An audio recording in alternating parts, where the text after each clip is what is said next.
नमस्कार, gold spot में आपका स्वागत है। मैं हूं मनीषा गुप्ता और सोने की कीमतों पर आज दबाव देखने को मिला है। यूएस के रोजगार आंकड़ों से पहले डॉलर मजबूत है, जिसका असर यहां पर सोने में है। यूएस के रोजगार आंकड़े फेडरल रिजर्व की फैसले की दिशा तय करेंगे। हाल में ही फेडरल रिजर्व के वाइस चेयरमैन ने साल के अंत तक बॉन्ड खरीदारी की कटौती की बात कही है। ऐसे में यूएस के नॉन फार्म पेरोल डेटा से पहले सोने में किस तरह की पोजीशनिंग होनी चाहिए, इसी पर आज होगा फोकस। हमारे साथ जुड़े हैं एमिरेट्स एनबीडी के धर्मेश भाटिया, कुंवरजी ग्रुप के रवि दियोड़ा और मेटल फोकस के चिराग शेठ। आप सभी का कार्यक्रम में स्वागत है। चिराग, आपसे जानना चाहेंगे किस तरह की कॉन्वर्सेशन फिलहाल यहाँ पर इंटरनेशनल ट्रेडर्स के बीच में है, क्या एक्सपेक्टेशन है US non farm payroll data से, और जिस तरह की गिरावट हमने सोने में आते हुए देखी है, इन स्तरों पे क्या राय है?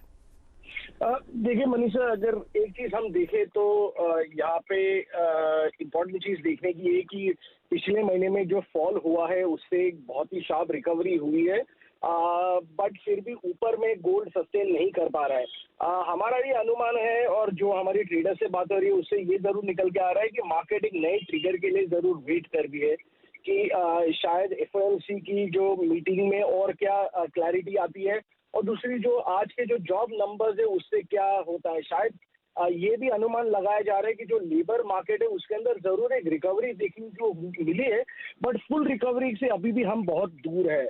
और जो सबसे बड़ी चीज है कि क्या इन्फ्लेशन जो है ये एक ट्रांजिशनरी नेचर है, क्योंकि अगर इन्फ्लेशन ट्रांजिशनरी नेचर है तो ये जो हॉकी स्टांस जो ट्रेडर ने बनाया हुआ है वो शायद थोड़ा बहुत जल्दी है, हमारा मानना है। तो फिर किस तरह की प्राइस रेंज यहाँ पर देखने को मिल सकती है? आपको लगता है कि डिपेंडिंग ऑन आज यहाँ पर शाम को क्या निकल के आता है, हम 1800 के ईदर साइड यहाँ पर सोने में कारोबार होता हुआ देखेंगे? जी हाँ, बिल्कुल। आज का डेटा ऑब्वियसली बहुत ही इम्पोर्टेंट है, बट एक ये चीज भी जो एक्सपेक्टेशन है कि शायद बॉटम फिलहाल शॉर्ट टर्म में बन चुका है। 1730 1740 के बीच में जो गोल्ड ने पिछले महीने जो ट्रेड किया था वो शायद एक बॉटम बन चुका है, और ऊपर में अब देखना होगा कि क्या मार्केट 1840 1850 के ऊपर सस्टेन कर पाता है कि नहीं। देखिए, हमारा मानना है कि जब तक ये 1840 1850 के ऊपर नहीं चला जाता तब तक नए हाईज नहीं देखने को मिलेंगे। हालांकि लॉन्ग टर्म में मैं अभी भी कहता हूं कि लॉन्ग टर्म में अभी भी मार्केट में पॉजिटिव है, क्योंकि अगर हम सारी चीजें देखें, जो डेल्टा वेरिएंट की जो रिस्क है, इन्फ्लेशन पे अभी भी क्लैरिटी नहीं है कि क्या ये लॉन्ग टर्म इन्फ्लेशन सिनेरियो है या transitionary because of supply side constrain है। तो ये सारी चीजों को मद्देनजर रखते हुए साल के अंत तक 1950 और अगले साल के शुरुआत में $2000 तक जरूर देखने को मिल सकते हैं। ऑलराइट, यानी कि लॉन्ग टर्म तेजी यहाँ पर बरकरार है, लेकिन नियर टर्म में यहाँ पर काफी सारे फैक्टर्स हैं जो यहाँ पर बाजार को इम्पैक्ट करेंगे। और क्या चिराग, उसमें से एक इन्फ्लेशन कंसर्न्स हैं, क्या वो बाजार में अब भी हैं? अब जी हाँ, जरूर इन्फ्लेशन कंसर्न अभी भी बरकरार है। अभी भी ये जरूर देखना होगा कि सिर्फ यूएस में नहीं, काफी सारे कंट्रीज के जो इन्फ्लेशन डेटा आ रहे हैं वो काफी हाई आ रहे हैं, और ऑन अ कंपेरेटिव 3 ईयर या 5 ईयर बेसिस। तो इन्फ्लेशन जरूर एक कंसर्न है। हालांकि ये भी आप देखना होगा कि क्योंकि अगर हम पिछले साल में देखें तो अगस्त सितंबर तक जितने भी जो सारे सप्लाई बेस्ड इश्यूज थे वो थोड़े बहुत ईज हो गए थे। तो क्या अब ये जो आगे के जो अगले 2 या 3 महीने के डेटा आते हैं वो भी क्या 2 या 3 साल के एवरेज से ऊपर रहेंगे? अगर वो होता है तो हमें जरूर देखने को मिलेगा कि अब जो ट्रेडर्स का जो स्टांस है वो एक इन्फ्लेशन ट्रेड की तरफ बढ़ते हुए देखने को मिलेगा। Well absolutely. आज की अगर बात करें तो कुछ मुनाफा वसूली यहाँ पर जरूर है। सोना ही नहीं, चांदी में भी हमने 67,000 के स्तर टूटते हुए देखे हैं, तो गिरावट वहां पर भी है। धर्मेश, आप कैसे देखेंगे, और सोने चांदी में अब आप किन लेवल्स पर नजर रखे हुए हैं? देखिए, सोने की बात करें तो सोने में अभी कंसोलिडेशन फेज है। अगर आप देखिए, मार्केट 1800 के इर्द गिर्द सस्टेन हो रहा है। ऊपरी स्तरों पर 1840 1850 जिस तरह चिराग ने कहा है वही लेवल पे मार्केट घूम जा रहा है, पर डाउन साइड 1775 के लेवल पे सपोर्ट ले रहा है। तो फंडामेंटली एज सच अभी कोई मार्केट में कोई यूफोरिया नहीं है कंपैरेटिवली। जो अब इक्विटीज मार्केट में देख रहे हैं, जो एक तरफा एशियन मार्केट मूव कर रहा है उस और यूएस मार्केट मूव कर रहा है, तो वो यूफोरिया आपको सोने में देखने नहीं मिल रहा है। बट अगर वहां पे कहीं ना कहीं अगर मार्केट वहां पे रुकता है या हॉल्ट लेता है तो ये जो मनी सप्लाई वो शिफ्ट हो सकता है कमोडिटी मार्केट में। अगर आप देखें बुलियन के अगेंस्ट में अगर बेस मेटल देखें तो बेस मेटल 10 साल के ऊपरी स्तरों पर सस्टेन हो रहा है। तो यहाँ पे भी कहीं ना कहीं आपको एक अच्छा एक रैली देखने मिल सकता है। इवन तो अगर आप 10 ईयर यील्ड देखें वो 110 से लेके 115 के इर्द गिर्द सस्टेन हो रहा है। तो इन्फ्लेशन के कारण कमोडिटी मार्केट में डेफिनेटली स्पेशली सोने में आपको काफी अच्छा सपोर्ट मिल सकता है। बट बहरहाल कोई भी डिप आता है मैं इसे रेकमेंड करूंगा, अभी भी इसमें बाइंग कर सकते हैं। डोमेस्टिक मार्केट में रुपए के चलते आपको थोड़ी सी नरमाहट देखने मिल रही है, बट लॉन्ग टर्म में अभी भी इसमें काफी बुलिश हूँ। मैं एक्सपेक्ट करता हूँ कि 50,000 स्तर आपको लॉन्ग टर्म में देखने मिल सकते हैं। ऑलराइट, तेजी यहां पर बरकरार रह सकती है, खरीदारी की ही राय है। नियर टर्म वॉलेटिलिटी बाजार में जरूर है और ट्रेंड्स आपको सभी एक्सपर्ट्स ने वहां पर सोने में बताए भी हैं। एक क्विक व्यू रवि आपसे चांदी का भी लेना चाहेंगे, यहां पर क्या लेवल्स और ट्रेंड्स आप देख रहे हैं?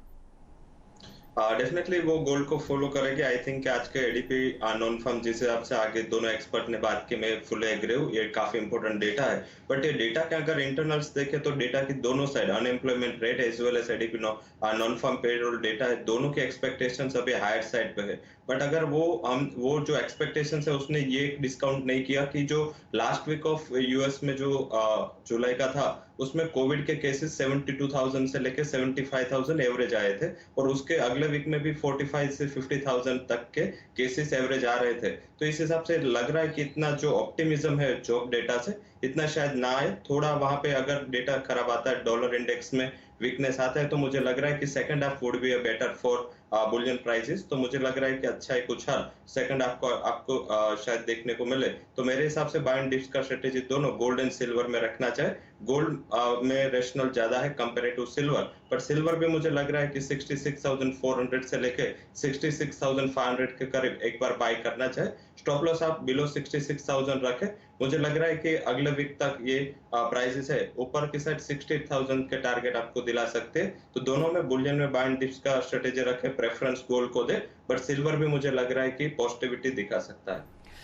ऑलराइट, सो फर्स्ट हाफ की अगर बात करें तो सोने और चांदी दोनों में ही नेगेटिव रिटर्न्स हैं। पिछले एक साल की अगर बात करें तो सोने में नेगेटिव रिटर्न है, चांदी में यहाँ पर आपको फिर भी थोड़े से फ्लैट कारोबार होते हुए नजर आए हैं, लेकिन second half of this year में यहाँ पर आपको बढ़त देखने को मिल पाएगी, ये व्यू भर के आ रहा है। चिराग, बहुत शुक्रिया साथ जुड़ने के लिए और गोल्ड स्पॉट से आगे बढ़ेंगे। बात यहाँ पर अब कच्चे तेल की कर लेते हैं, जहां पर पिछले 24 घंटों में हमने हल्का सी बढ़त आते हुए देखी है। क्लियरली जो मिडिल ईस्ट की टेंशन है उनका सहारा है और बाजार काफी हद तक जो सऊदी अरामको ने भाव बढ़ाए हैं यहाँ पर एशियन कंज्यूमर्स और यूएस कंज्यूमर्स के लिए, उनसे भी हमने प्राइसेस में सपोर्ट आता हुआ देखा है। धर्मेश, तेजी फिलहाल बाजार में देखने को मिली है, लेकिन अगर हम इस हफ्ते का ट्रेंड देखें तो कच्चे तेल में सबसे बड़ी गिरावट इस साल में देखने को मिली है। आपको क्या लगता है अगले हफ्ते किस तरह के क्यूज रहेंगे? देखिए, ये जो गिरावट देखने मिल रही है वो एक हेल्दी करेक्शन है, क्योंकि मार्केट एक तरफा मूव किया है। अभी कहीं ना कहीं जुगलबंदी चल रही है ओपेक नॉन ओपेक कंट्री के बीच में, और जो सप्लाई कंस्ट्रेंट है वो अभी भी बरकरार है, ना कि मार्केट में फुल फ्लेज सप्लाई हो रहा है। तो जिस तरह कर्व हो रहा है मार्केट में, मैं एक्सपेक्ट करता हूँ कि आगे के चल के मार्केट में अभी भी फंडामेंटली काफी सपोर्ट है। और जिस तरह प्राइस बढ़ाया है, डेफिनेटली इसमें आपको आधा से $1 की फर्क आपको देखने मिल सकता है, जो अराउंड 100 रुपए की फर्क आपको डोमेस्टिक मार्केट में देखने मिल सकती है। बट अगर आप रुपए की बात करें तो रुपए के चलते मार्केट में थोड़ी सी नरमाहट है, बट अभी भी 5,000 का जो लेवल है वो मार्केट ने बरकरार रखा है। अंतरराष्ट्रीय मार्केट में $60 का लेवल है, जो मार्केट इंटैक्ट है। कहीं कभी भी मार्केट इसके ऊपरी स्तरों पर रहता है तो जो मीना रीजन है, जो ऑयल प्रोडक्शन कंट्री है, उनके लिए काफी एक फायदे का सौदा होता है। तो ये डेफिनेटली चाहेंगे कि प्राइस इसके ऊपरी स्तरों पर रहे और प्राइस मेंटेन रहे, सस्टेनेबल रहे 3-4 महीने 6 महीने तक, सो दैट इनकी रिकवरी काफी अच्छी हो। मैं एक्सपेक्ट करता हूँ कि नवंबर दिसंबर तक ये $75 से $80 के लेवल आपको दिखा सकता है। तो ये काउंटर पे मैं काफी बुलिश हूँ। और अगर जिस तरह कोरोना के केसेस कम होते जाएंगे, ट्रैवल्स बढ़ेंगे, और ट्रैवल्स बढ़ेंगे तो कंजम्पशन बढ़ेगा, क्योंकि सप्लाई इन्होंने रोक के रखा है। तो मैं एक्सपेक्ट करता हूँ कि ये काउंटर पे आप बाय ऑन डिप्स की स्ट्रेटेजी रखें। ऑलराइट, भाव यहाँ पर कोलैप्स नहीं होने वाले हैं। जिस तरह से अनसर्टनिटी बाजारों में है, उसके बावजूद हम यहाँ पर $68-70 के आसपास हैं और जैसे जैसे डिमांड रिकवरी आती जाएगी, बेहतर नंबर्स आएंगे, सीधा फायदा यहाँ पर कच्चे तेल को आएगा। बात अब यहाँ पर मेटल्स की भी कर लेते हैं, क्योंकि यहाँ पर भी हल्का सा रुझान बेहतर होता हुआ नजर आया है। अगर फेरस मेटल्स को निकाल दें, क्योंकि आयरन ओर में कल हमने 6% की गिरावट आते हुए देखी, सो फेरस मेटल्स का जो सपोर्ट है वो यहाँ पर इतना स्ट्रांग नहीं है, लेकिन बेस मेटल्स आपके सामने हैं। आधे से 1.5% की तेजी आपकी स्क्रीन पर। यहां पर आपकी टॉपिक क्या होगी धर्मेश? देखिए, मेरी टॉपिक 2 रहेगी। एक है कॉपर, डॉक्टर कॉपर, जो कह रहे हैं कंटिन्यूसली मार्केट में सस्टेनेबल 720-715 के लेवल से घूमता है और 750 के स्तरों पर सस्टेन करता है। ये लेवल पे मैं काफी बुलिश हूँ। मैं स्टिल एक्सपेक्ट करता हूँ कि इसमें अभी भी अपसाइड रुझान है और ये 750 के स्तर आपको दिखा सकता है। दूसरी मेरी हॉट पिक रहेगी एल्यूमिनियम। जिस तरह मैं कह रहा था कि 200 रुपए के लेवल्स कंटिन्यूसली से मेंटेन कर रहे थे, और जिस तरह उसने अपसाइड ब्रेक किया, 5 से 10% की मूव आपको एंटिसिपेट करिए। टेक्निकली काफी बुलिश है और ये कॉपर को फॉलो करेगी। तो ये 2 काउंटर में काफी बुलिश हूँ। बट डेफिनेटली अगर आपको शॉर्ट टू मीडियम टर्म करना है तो मैं रेकमेंड करूंगा एल्यूमिनियम। बट अगर लॉन्ग टर्म आपको होल्ड करना है तो मैं कॉपर की तरफ बेट करूंगा। कॉपर 770 से 800 तक के लेवल्स आपको देखने मिल सकते हैं अगर यही यूफोरिया कंटिन्यू रहा। और जैसे हम आयरन ओर की बात कर रहे हैं तो वो आपकी स्क्रीन पर भी खबर थी एनएमडीसी के हवाले से कि उन्होंने ओर के जो प्राइसेस हैं वो यहाँ पर घटाए हैं। तो जैसे हमने आपको बताया आयरन ओर के भाव में 6% की गिरावट पिछले 24 घंटे में देखने को मिली है, 8% की गिरावट इस हफ्ते में है और 19% की गिरावट अब आयरन ओर के प्राइसेस में पिछले एक महीने में दर्ज हो चुकी है। तो क्लियरली वो स्टॉक रिएक्शन वहां पर आता हुआ न्यूज फ्लैश के तौर पर कि आयरन ओर, लंप और फाइन के दाम यहाँ पर एनएमडीसी ने घटाए हैं। लेकिन इसी के साथ रुकेंगे एक ब्रेक के लिए। जब लौटेंगे तो बात यहाँ पर एग्रीकल्चर कमोडिटीज की करेंगे। यहाँ पर कुछ बहुत खरीदारी हमने मसालों में, गुआर में, चीनी में आते हुए देखी है। यहाँ पर क्या स्ट्रैटेजीज हो बताएंगे आपको।